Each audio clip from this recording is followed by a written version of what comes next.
बाबूजी हमेशा की तरह रात के खाने के बाद अपनी आराम कुर्सी पर बैठ गए। उनका आदत था कि रात को सोने से पहले एक गिलास दूध पीते थे। यह आदत उनकी जवानी से चली आ रही थी, मगर आज हालात अलग थे। अर्चना, उनकी बहू, रसोई में थी। उसने खाने के बर्तन समेटने शुरू कर दिए थे। बाबूजी ने धीमे स्वर में कहा, बहू, सिर्फ एक गिलास और दे दो, वरना मुझे नींद नहीं आएगी। अर्चना ने एक पल के लिए ठिठक कर उनकी ओर देखा। उसका चेहरा कठोर हो गया। उसने सख्त आवाज में कहा, बाबूजी, आज दिन के बाद कभी ग्लास का नाम लिया तो मुझसे बुरा कोई नहीं होगा। बाबूजी के हाथ रुक गए। उनकी आंखों में झलकती आशा अचानक बुझ सी गई। उन्होंने धीरे से सिर झुका लिया। अर्चना ने उनकी इस स्थिति को देखा, लेकिन उसने ध्यान नहीं दिया। वो अपने काम में लग गई। अर्चना पहले ऐसी नहीं थी। जब उसकी शादी हुई थी तो वह एक विनम्र और आज्ञाकारी बहू थी। हर किसी का ख्याल रखना, सबकी जरूरतें पूरी करना, यही उसका स्वभाव था। लेकिन पिछले कुछ महीने में उसके व्यवहार में बदलाव आ गया था। इस बदलाव की जड़ घर की आर्थिक स्थिति में छुपी थी। अर्चना का पति अमित नौकरी में ज्यादा तरक्की नहीं कर पाया था। घर के खर्चे बढ़ते जा रहे थे, लेकिन आमदनी स्थिर थी। ऊपर से बाबूजी की दवाई और देखभाल में भी काफी पैसे खर्च हो रहे थे। अर्चना के मन में एक करवाहट भरने लगी थी। वह सोचती थी कि अगर बाबूजी ना होते तो उनकी जिंदगी कितनी आसान होती। वह इस बात को जाहिर नहीं करती थी, लेकिन उसकी हरकतें और बातें धीरे धीरे इसे उजागर करने लगी थी। बाबूजी ने अर्चना की बात सुनी और अपने कमरे में चले गए।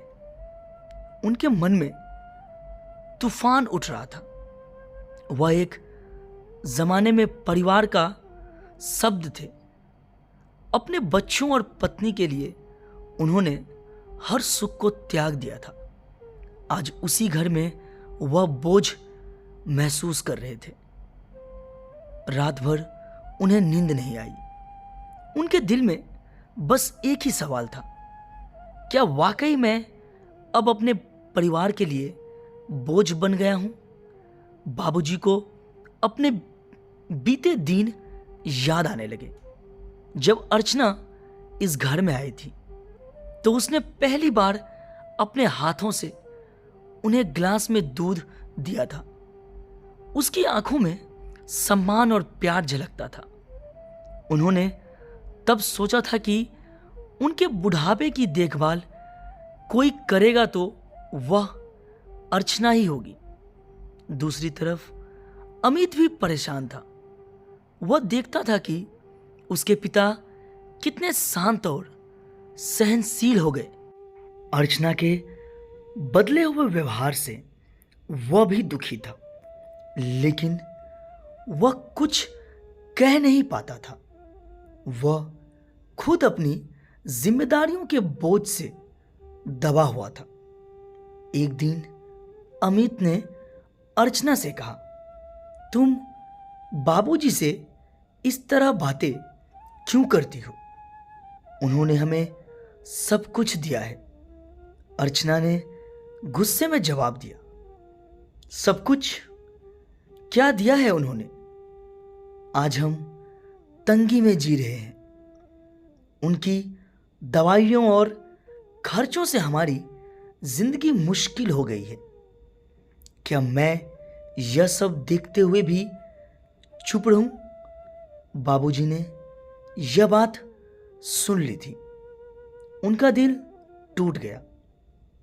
उन्होंने उसी रात एक निर्णय लिया।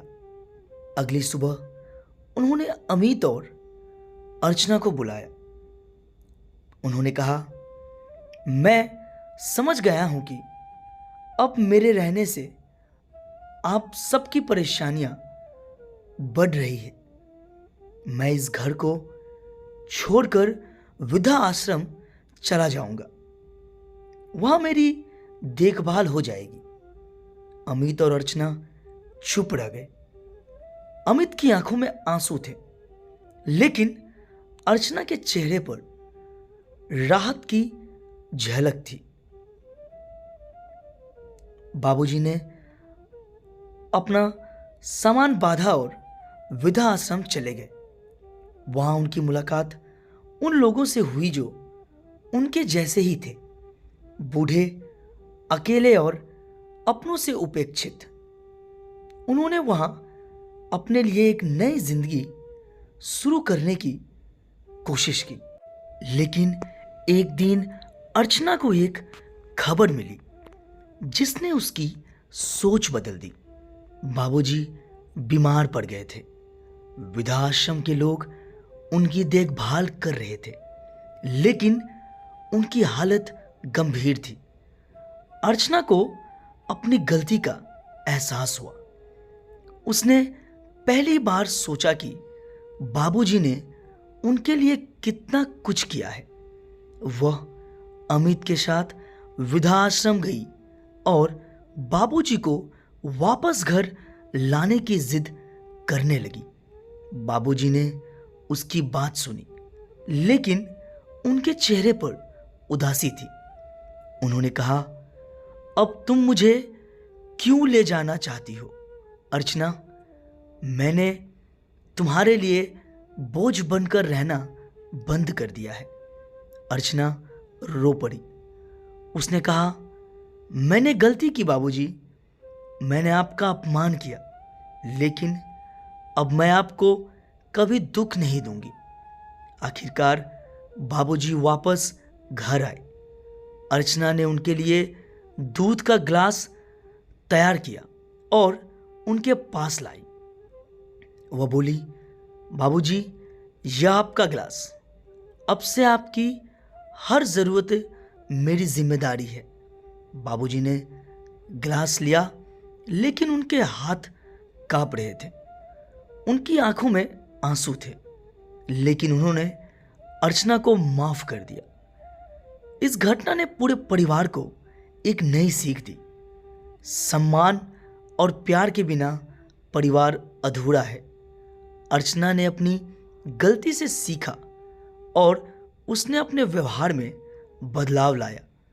अब वह बाबूजी का उतना ही ख्याल रखती थी जितना एक बेटी अपने पिता का रखती है।